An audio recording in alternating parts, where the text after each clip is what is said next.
Order, please rise for the Pledge of Allegiance. I pledge allegiance to the flag of the United States of America and to the republic for which it stands, one nation, under God, indivisible, with liberty and justice for all.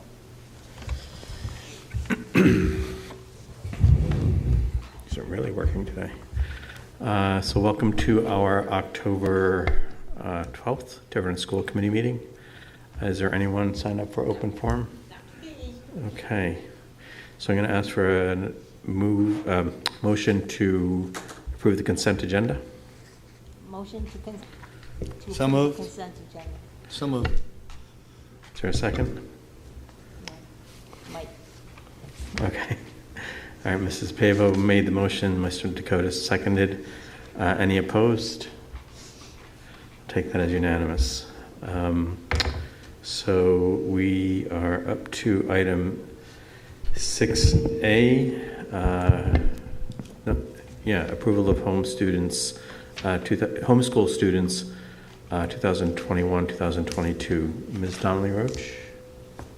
I am way over volumed. That's the right word.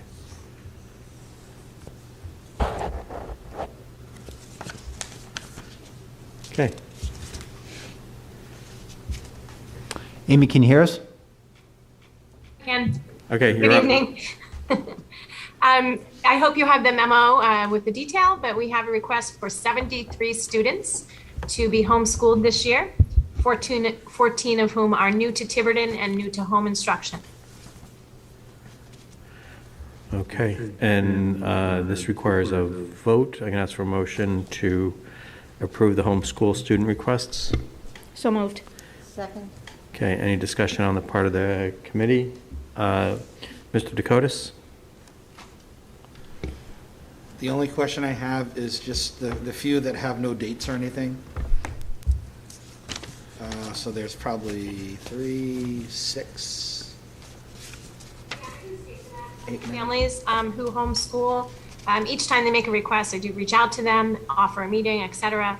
And some of even our long-standing families who have been homeschooling for years decline to share much personal data.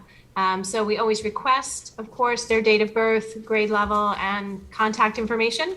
This enables us to put them in Aspen, report them to the Department of Education as is required by law, and also to allow them to dual enroll in the middle and high school per our policy. But several families do decline to share their students' birthdays.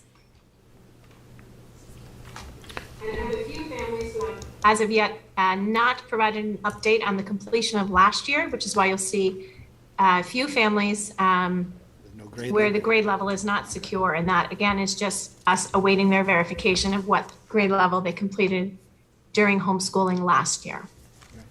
All right, thank you, Amy, for answering that. That's great. I just was wondering. Thank you. That's it. Thank you, Jerry. Okay, Mrs. Pavo? No questions. Mrs. Farnworth? Ms. Donnelly Roche, I know you indicated this in your memo, but last year's homeschool numbers were significantly higher because of COVID and distance learning. How many of those students have returned? We had 37 students return to in-person learning this year, which is great. Okay, great. Thank you. That's all I have.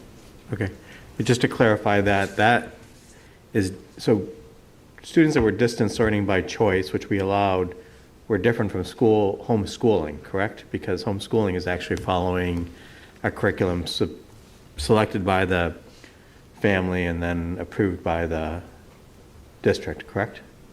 Absolutely, yes. And so these families, the 37 I mentioned, did return to in-person learning with the school. Okay, they're not just coming back from distance learning, which was through the district. They're coming back from following their homeschooling curriculum, correct? Yes, sir. Okay, all right, thank you. I have another question, I can't remember what it is. All right, any questions from any of our administrators, Mr. Carnevale? There are no questions at this time, Dr. Larkin. And from the public? The same. Okay, so I'll take a roll call vote. Mrs. Farnworth? Yes. Mr. Dakotas? Yes. Mrs. Pavo? Yes.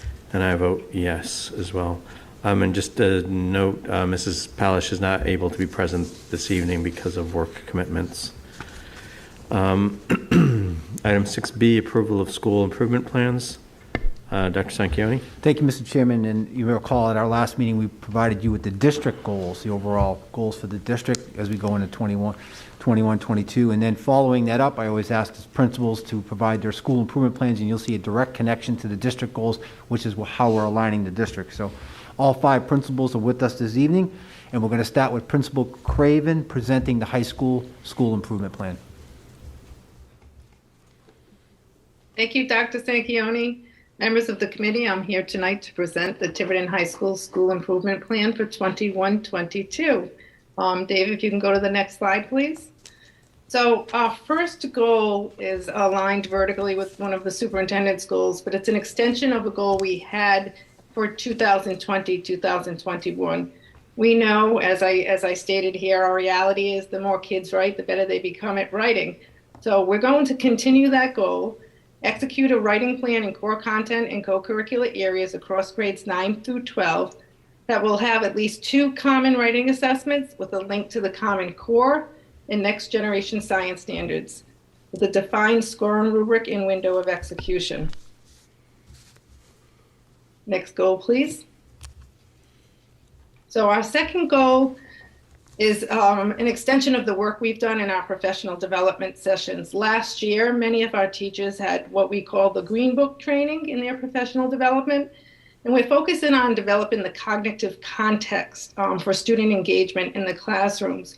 So last year, if you recall, teachers had their professional growth goal was to use 2 strategies from the cognitive context, and this year it will be to implement 2 more into their daily instruction.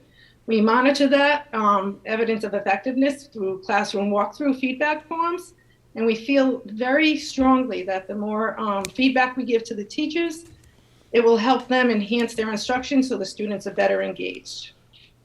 Next goal, please. This is also in line with the professional development we are receiving across the district. So our teachers this year are receiving professional development in project-based learning. So we're going to institute more project-based learning activities in every classroom at Tiverton High School to maintain innovative teaching and learning. We want to increase skill building in those 4 C's: communication, collaboration, critical thinking, and creativity, because we feel, again, that student engagement is the key to learning success. So we're going to continue with that goal this year as the teachers will get professional development and training in that area. Next goal, please. So this goal is one that our assistant principal will be working on this year. It's a goal that I had at Tiverton Middle School. We're going to look at our behavior matrix and align it with our restorative practices across the district. It's more professional development training that we are having across our district, because we know that social emotional piece is really important, and we want to make sure that the way we're handling our discipline policy and our procedures are in line with that restorative training. And finally, we want to obviously keep students in school, so decrease high levels of truancy and attendance at Tiverton High School.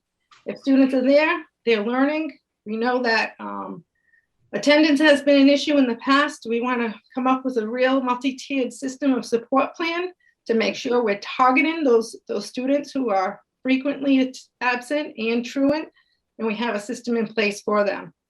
So those are the goals for Tiverton High School. If you have any questions, I'd be happy to answer them at this time. Thank you, Mrs. Craven. I'm going to open the floor to questions. Mrs. Farnworth, I'll let you go first. Sure. Hi, Sue. Just a couple of questions. On the restorative practices item, those have been incorporated in the, I know at least the middle school handbook, I believe the high school handbook as well. They were incorporated in the middle school handbook last year when I rewrote the handbook, and we had a committee to look at our SEL team to look at that behavior matrix. We have to do that at the high school. That's why it's one of our goals, because we haven't aligned it vertically yet with the district goals and our professional development that our social emotional team is getting in restorative training. Okay, great. I was getting confused because I, for some reason, thought the high school had done so. On attendance, clearly the last couple of years and everything that's been happening, I'm sure has impacted overall attendance. Do we feel that it is, at least at this point now that we are full in, are the current year's numbers comparable to what they were before pre-COVID, or are we still struggling to bring up the attendance numbers? That's a great question. I actually think we're still struggling, and we're struggling more. Students were very comfortable with distance learning and being at home. And so getting them back to school has definitely been something that we've had to deal with. And I also want it to be stated that the change in start time definitely has impacted our truancy numbers, because that 7 minutes made a big difference. And so kids are struggling to get to school, and kids are definitely struggling to get to school on time, unfortunately. So we'll continue to monitor that and come up, as I said, that's why it's one of the goals, a system of support, so that we can track that and improve those numbers. Okay, great. Thank you. That's all I had. Mrs. Pavo? Yes, Mrs. Craven, I wonder, for the kids who aren't, the students who aren't coming into school on time, is there any kind of repercussion? I know we had some kind of semi-policy going back a few years, that if they arrived at a certain time, then they would miss their first period class, so they wouldn't interrupt the class. Because I know at that time, tardiness was an issue.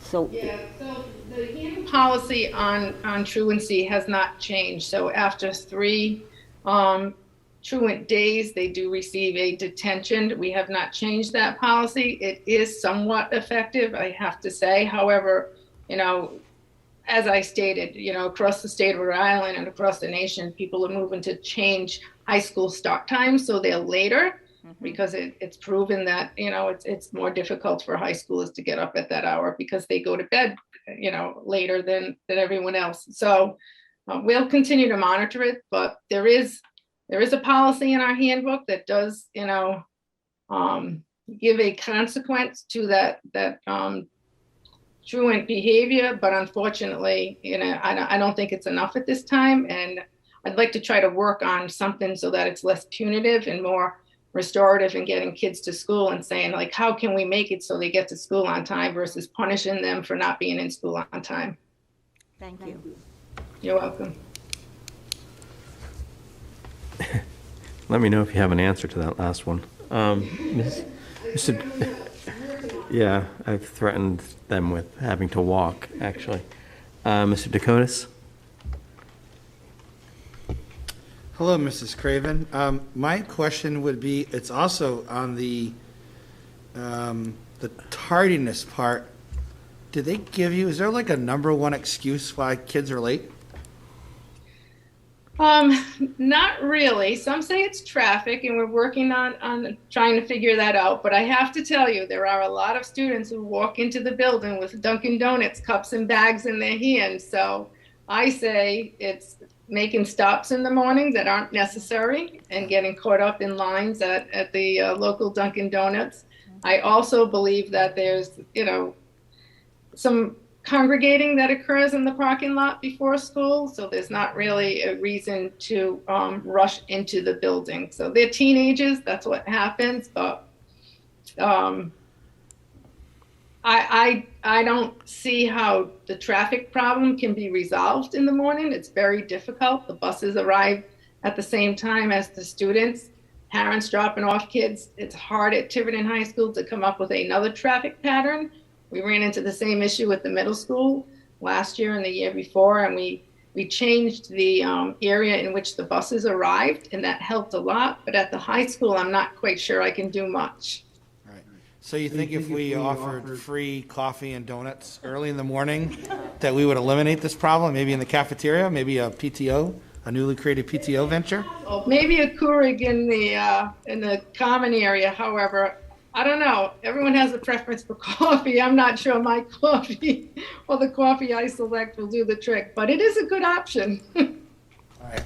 I'm down to help if you need any help with that. So when I was in high school, we had coffee and donuts in the cafeteria in the morning, and you would be able to go in there and get something, and it caused people to come in early. I don't know. It's just a thought. Thank you. Any questions from the public, Mr. Carnavale? There are no questions from the public, Dr. Locke. And from any of our administrators?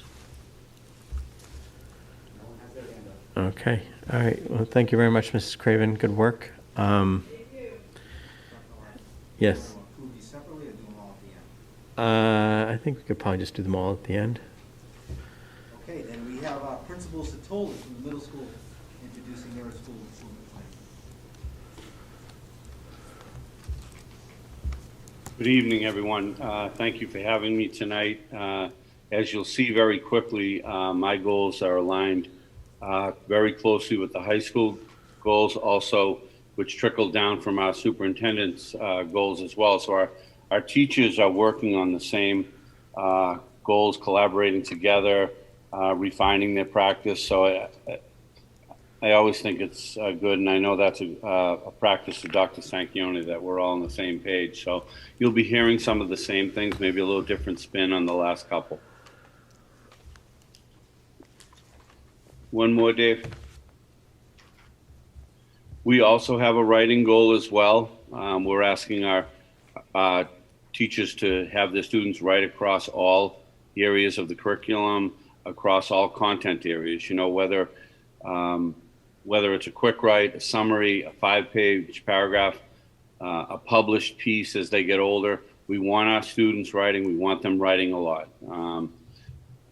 We've taken on a lot of strategies over the last 25 years in education, but clearly reading and writing have not gone out of style. So we're going to do a lot of work in this area. We're going to do some teacher collaborations so that regardless of which teacher you have, that grading rubric will be the same.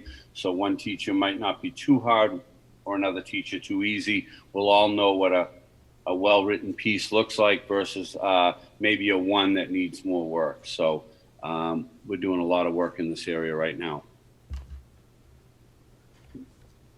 The second one is right from our Green Book training. This is how we set the stage for learning. This is everything from teachers using a warm-up, a do now, an essential question, an objective to the lesson. So our students know every day what is the intent of that lesson. Along the way, we want formative assessments. I know when I was teaching, basically it was, I'm going to teach you fractions for the next couple of weeks.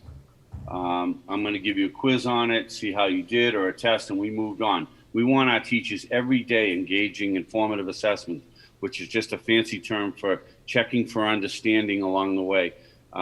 That first slide after the title, we can go back, was a question that I posed to our staff last Monday at the staff meeting. How do we check for understanding along the way? And that was some of their responses right there. So the bigger it came out on the screen was how often something came out more than others. But that'll give you an example. That is so important, such an easy thing to do, checking for understanding along the way. And as Mrs. Craven said, if they use 2 strategies last year, they'll do 2 different ones, and about half my teachers are just starting. So this is how we set the stage for learning in the classroom every day. Project-based learning, I think Mrs. Craven did a great job underlining that. You know, we want our students to leave Tiverton High School with the skills necessary to succeed in college and in the workforce. And some of those things are working collaboratively, having empathy for other students, understanding the viewpoint of others.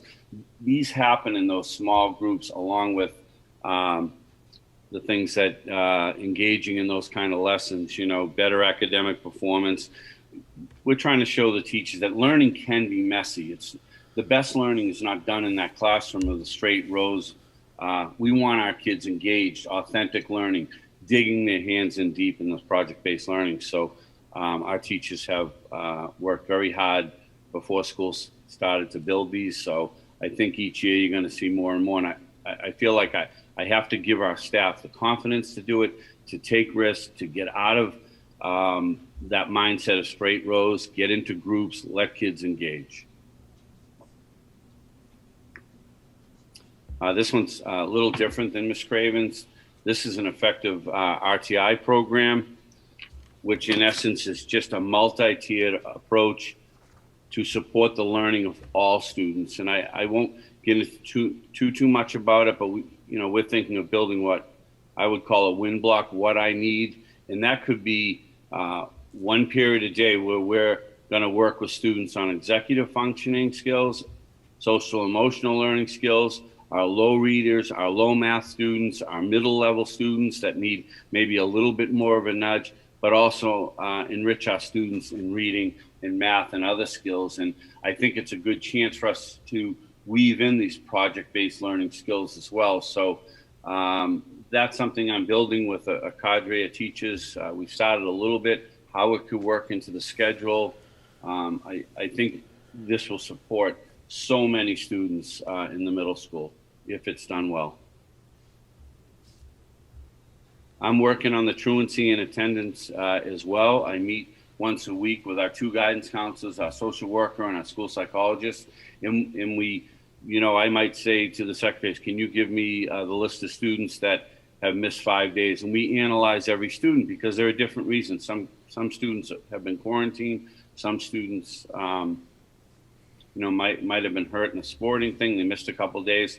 To some, they're just chronically truant. But we do take a different approach.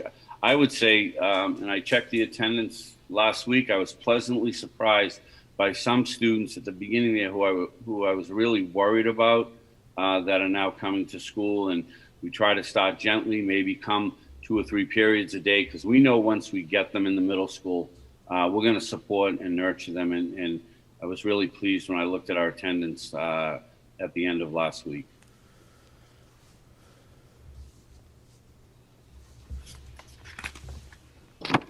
Okay, thank you, Mr. Zatoli. Open up the floor to questions. Mrs. Pabo, let you go I have first. no questions for Mrs. Toby. Thank you. Okay, Mr. Dakotas? I don't have any questions either, but thank you very much, Mr. Zatoli. And Mrs. Farnworth? Hi, Mr. Zatoli. I feel like I have to ask you something.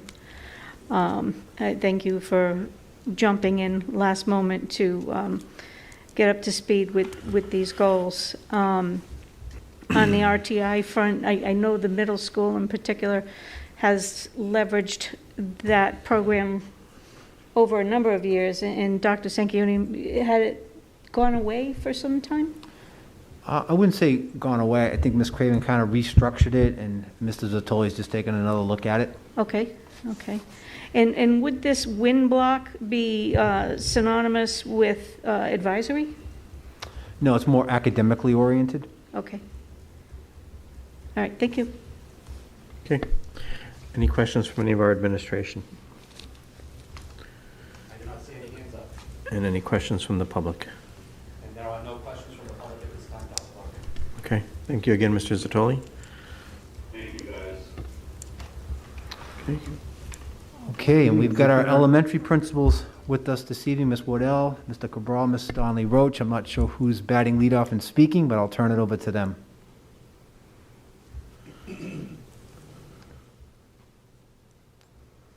Good evening. So I'm going to be presenting the elementary school improvement plan this year that was put together by all 3 of our principals. And one of the things that we're looking for is to try to get all of our elementary schools on the same page, but not only aligned with the goals that are set up by the district, but we're also trying to get aligned amongst ourselves at the elementary level. Our first goal is the instructional models, where we're trying to provide a safe in-person learning environment for all our students. I think our nurses have really been doing a fantastic job helping us with that and keeping our students in school all the time. We have had quite a few quarantines this year. Some of it's been out of school stuff. At Ranger School, we had one classroom that was quarantined at one point. So we're teaching live lessons. Teachers are using The in-person instruction, a lot of the professional development tools that they got last year in service. And we're also doing distance learning with students that are quarantined. So we've had, out of the 10 classes in the middle at Ranger, we had 9 of those classes doing distance learning last week. So we're doing a lot of distance learning still. It's not as many as we had last year, so there's, most of the students are in person. Next slide. Also in professional development, I think the district has been doing a fantastic job with professional development over the last 3 years. We're moving on to the Green Book in the elementary level, which the middle school and the high school have already had the Green Book. So we're looking at going on and developing strategies to improve instruction using the same goals that the middle school and the high school have. Next slide. Technology education is one thing that we're really using a lot of at the elementary levels. Last year forced a lot of teachers to get more technological advanced as far as getting their classes up on Google Classroom and Google Meet and all the rest of the professional development strategies that came out of last year. We're continuing those. We asked each teacher to do two to three strategies last year, and we're going to continue again this year, making sure that those strategies are still in use and we can expand on those strategies in all 3 buildings. Next slide. Writing across the curriculum, and as you've heard from the other 2 buildings, this is writing across the district. We're looking for 2 to 3 common writing assessments. We did it last year. It's aligned to our curriculum, our Wit and Wisdom curriculum, and we'll continue to do that. And we're really looking forward to when our professional learning communities come on board, when we get our ESSA3 money, so we can do that as a district at the elementary level and have some Zoom meetings so we continue our professional learning committees on a weekly basis.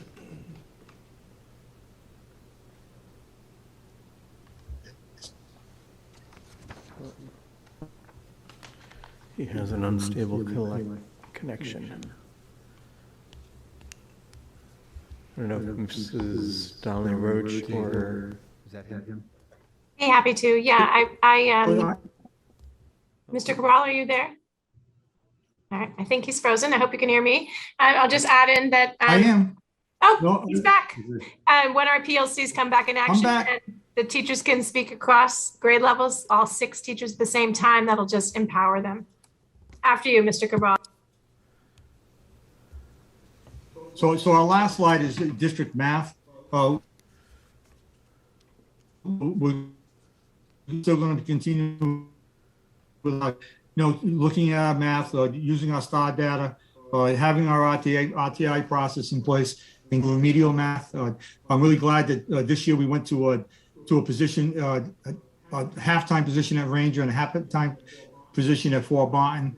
With our ESSA3 money, we're going to increase that to full-time positions. If anyone has any questions, all 3 of us are here to answer questions. Okay, thank you, all 3 of you, for a great job.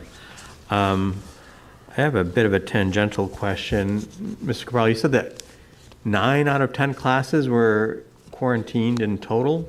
Like all? 9 out of 10 classes were doing distance learning this week because we get a positive case. What really knocks out, so we had 9 out of 10 classes that had either 1 or more students distance learning last week. No, it was individual students. And then also last week we had a couple of incidents with the recreation. We had a soccer incident where one student tested positive at a soccer game.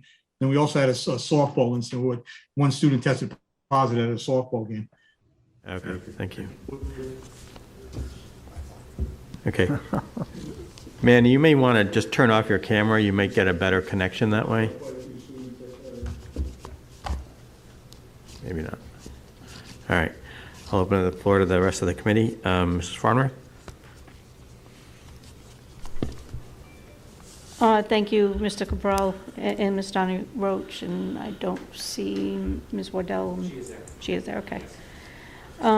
My questions aren't necessarily around K through 4, but I can start the question with K through 4. And I know you speak specifically to technology education and working with the teachers on web-based teaching programs, et cetera.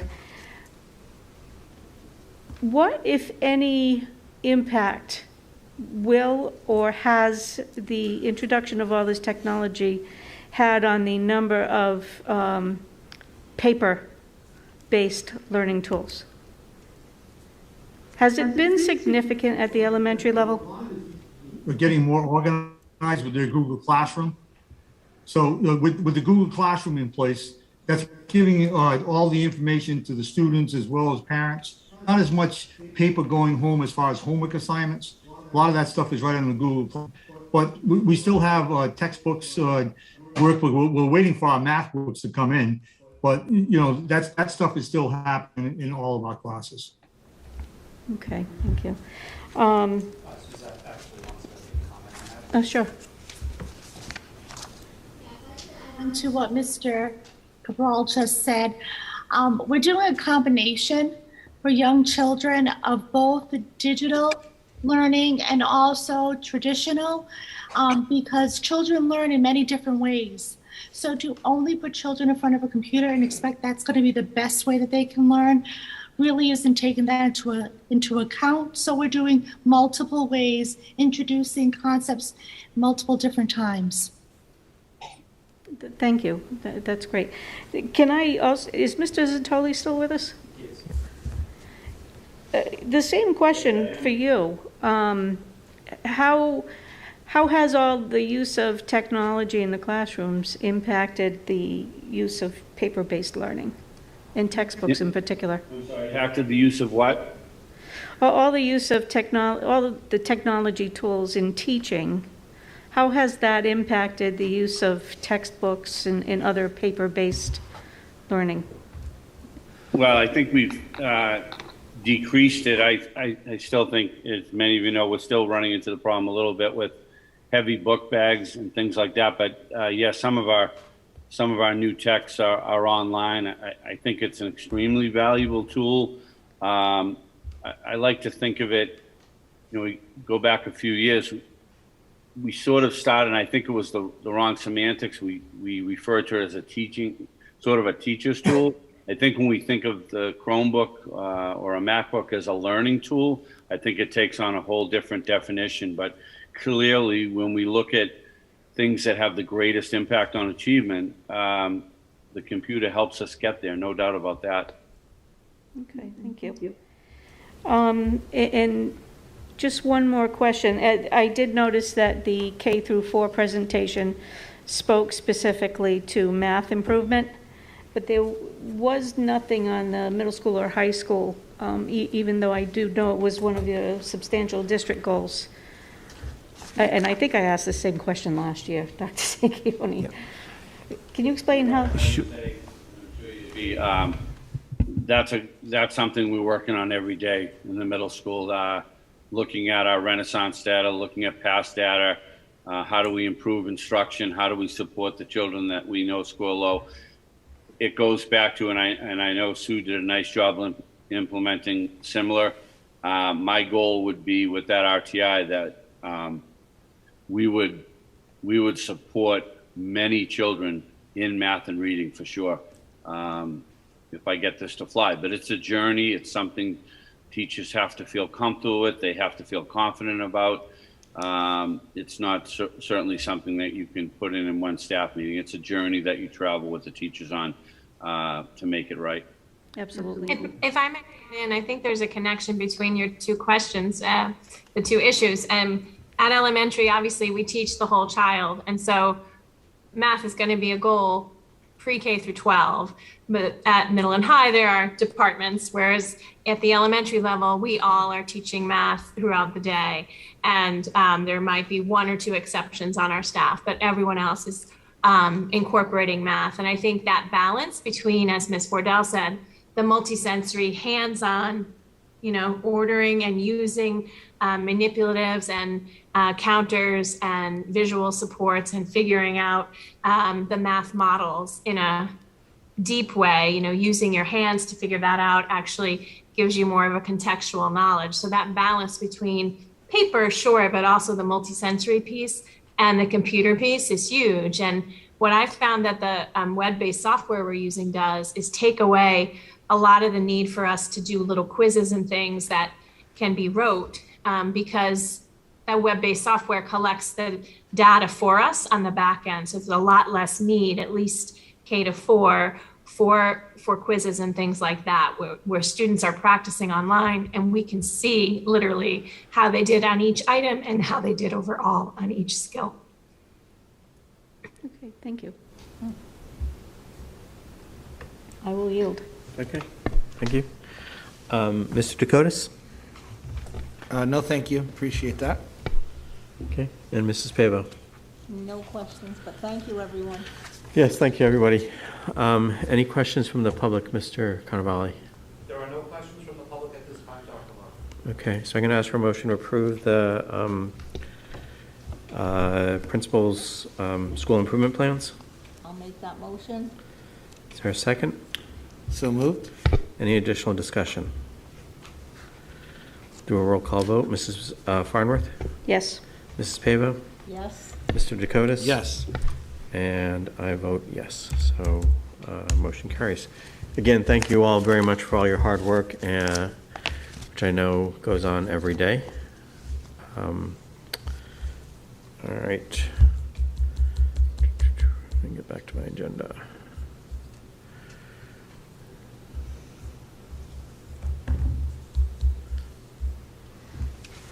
All right, we are on item 7A, old business, revised capital. Dr. Sanchioni? Thank you, Mr. Chairman. In your packet, you have a list of capital items. The first several on the list should look very familiar to you. That is a list that you had approved earlier in the year that we had submitted to the town council for their consideration. And then positively, we heard back, Dr. Larkin heard back from the town council chairperson that in fact they were looking to increase the amount of revenue that the school might receive for capital up to $2 million. So the last two items I put on there for your consideration this evening is a way to sort of round out our capital request for this year, bringing it up to the $2 million that we may have available to us. I understand it still hasn't been voted by the town council, but I think with great hope and anticipation, we can see that coming.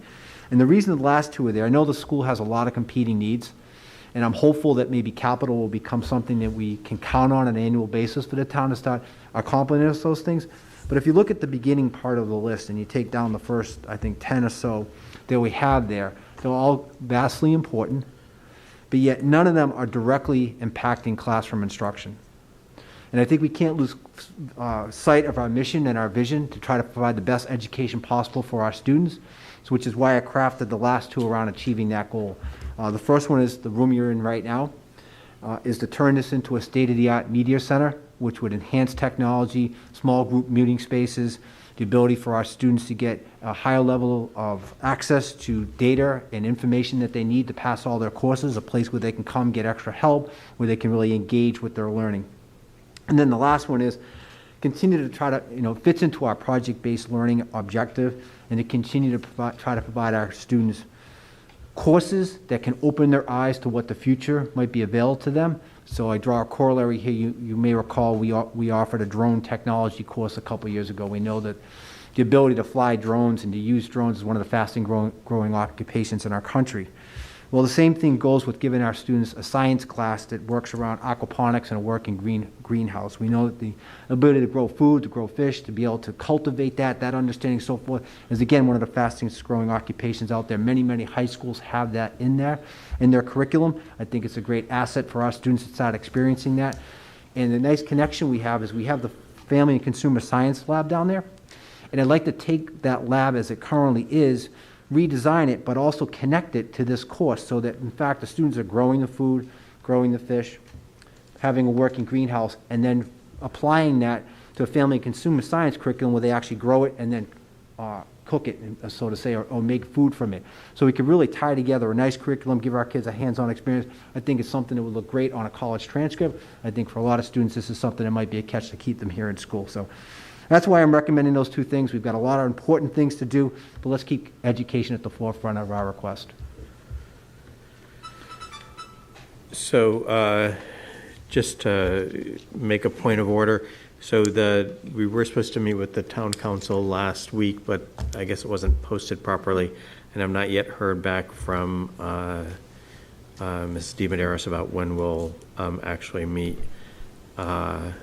So It's on the town council agenda for them to propose doing it next Monday. okay, all right. So I figured it would be something like that. You know, this is an ongoing discussion with them, so we'll have to see. A lot of this, particularly the bathroom refurbishment, would also be eligible for reimbursement from RIDE, and I guess that the dishwasher and the steamer would be, and maybe even some of the other HVAC stuff, although that's relatively small amount of money. Relatively. It's all a lot of money. So, anyway, open up to discussion I don't think we need to vote on this. I'll open it up to discussion. Mr. Dakotas?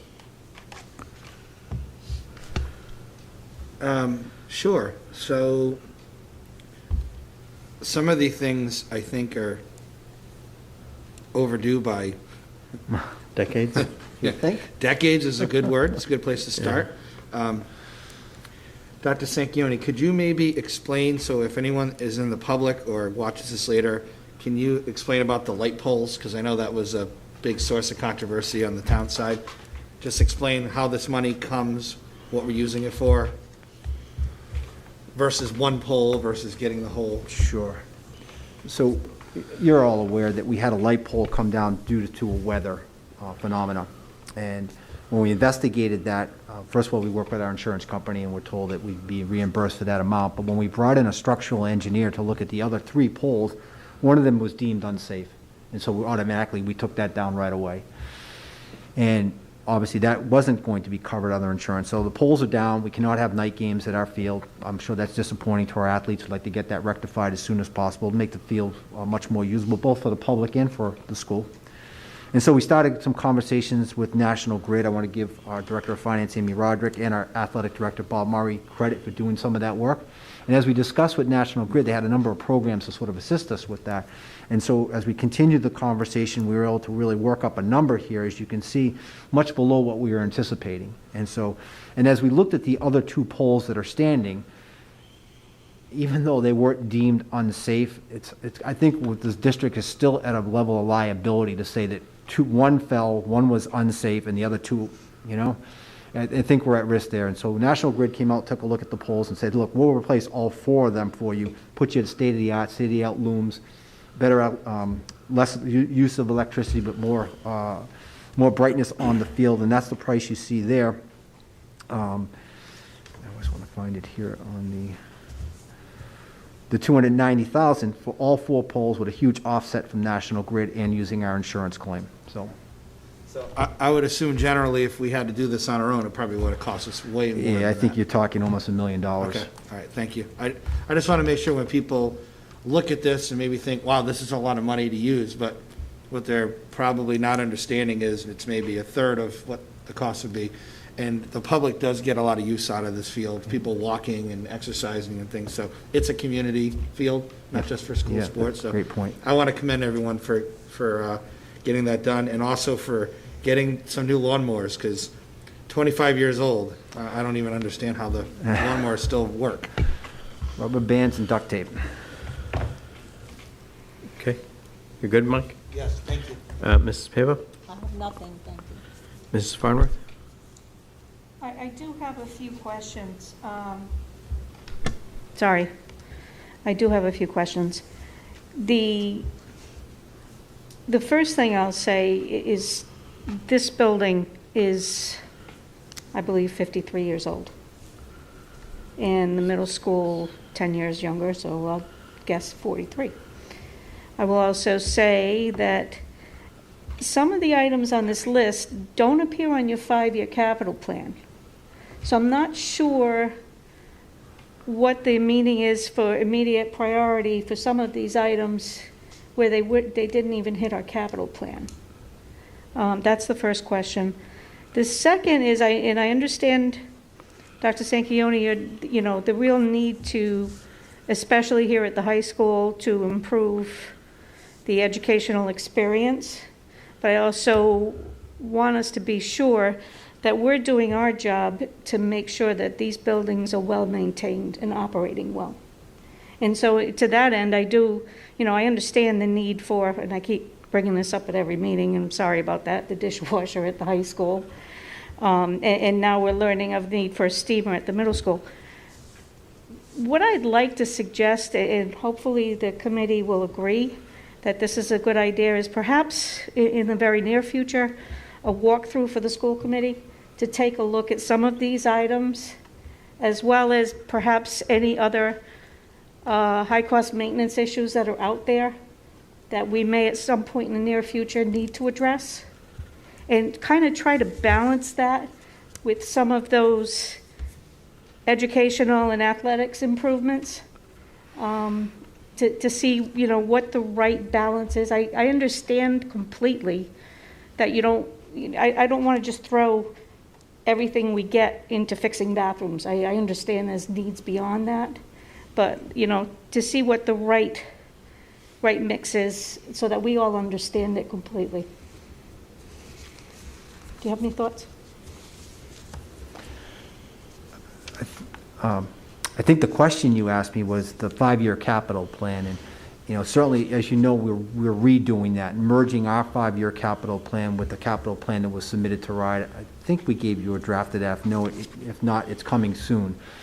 Okay, This is the one we got in got it a September. couple weeks ago. Okay, so RGB, we're working closely with them, and so I think what you're going to end up, what we're all going to be working from is one capital plan that encompasses all 5 schools in our on our campuses as a whole, and what the direct needs are. And I think that was the problem with some of these things that you may not have seen there, is that they may have been on one list, but they weren't on another list. They kind of fell through the cracks, so to say. So we spent, Amy and I, probably a whole morning with RGB, just going through line by line, determining which is real, which isn't real, and getting all into that one plan. So eventually, that's the plan we'll submit to RIDE. We want to get reimbursed for every project. And certainly, as a school committee, we want you to make sure that you have the confidence to know that the needs of the district are encompassed in that. And of course, it's ever changing, right? I mean, things happen all the time, every year. Something that we may not have predicted breaks or doesn't work anymore, and all of a sudden it becomes the priority. And, just to add to that, the 3 elementary schools, while the town is still paying on the bonds for those, they have maintenance needs as well. Of course. Highlighted here is this siding issue at Ranger that we've all known about for some time. But, are there other things that we need to at least be putting on a prioritization list so that we have the full picture in front of us to say, okay, well, this year we'll do the aquaponics and the steamer and the light poles, and the rest of it bathrooms, or whatever the right angle is. I mean, we could spend millions in these schools like this, and that's without building a new one. So I just, want to make sure that we're making the right decisions.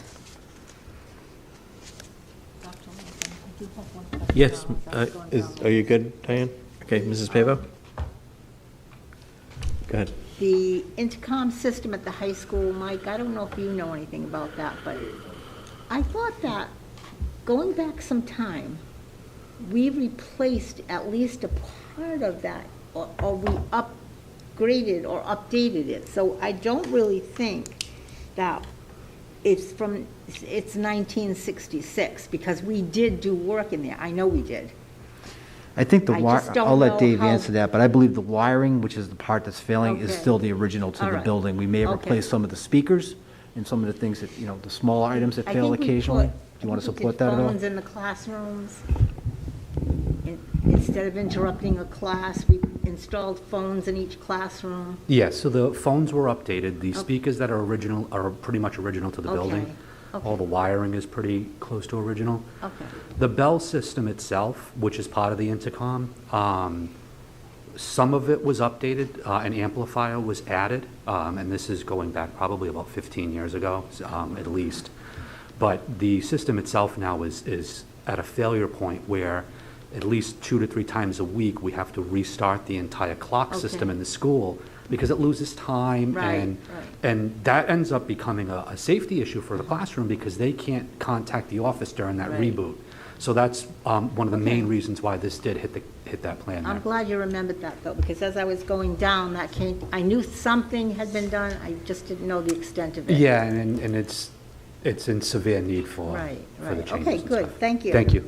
Thank you, thank you.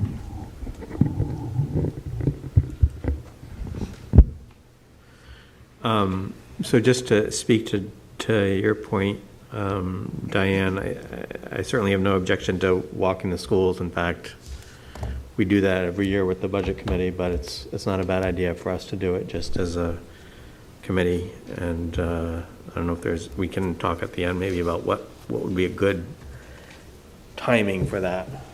So I don't know if anybody else has any other thoughts about that. I would think soon. Yeah, no, I I'm mean, not this wouldn't even be saying, part of the annual I'm budget not process. talking about different years, I'm talking Yeah. about different weekends. Yeah. So I certainly support that idea. And, again, I think the thing we also have to emphasize is that this is, an ongoing discussion with the town council, which is trying to decide how to allocate money, not just to the schools, but of course also to the different needs of the town as a whole, which the schools are the town as a whole as well. So, if that makes any sense. Any questions from the public, Mr. Carnavale? There are no questions from the public right now, Dr. Love. Or from any of our administrators? Everyone's shaking their head no. Okay, smart people. That's why we hired them. All right, so that is that, which I believe brings us to announcements, scheduled meetings, reports. Our next meeting is October 26th. We're going to be talking about administrator goals, cybersecurity. Anything else anyone would like to see on that particular meeting's agenda?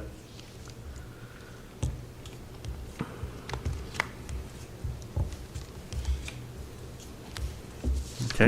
Not at this time. All right, well, let me know if so.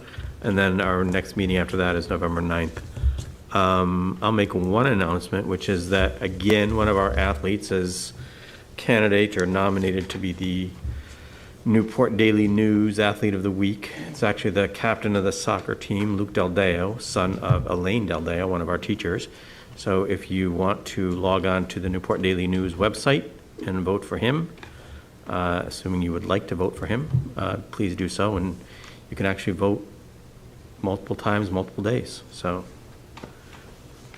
go, Luke. I'm going to ask for a motion to move into executive session under Rhode Island General Law 4246 5A2, 5A1, collective bargaining or litigation, job performance, character, physical or mental health, superintendent goals and evaluation. So moved. Is there a second? I'll second that. Do a roll call vote. Mr. Dakotas? Yes. Mrs. Pavo? Yes. Mrs. Farnworth? Yes. And I vote yes. So we are in executive.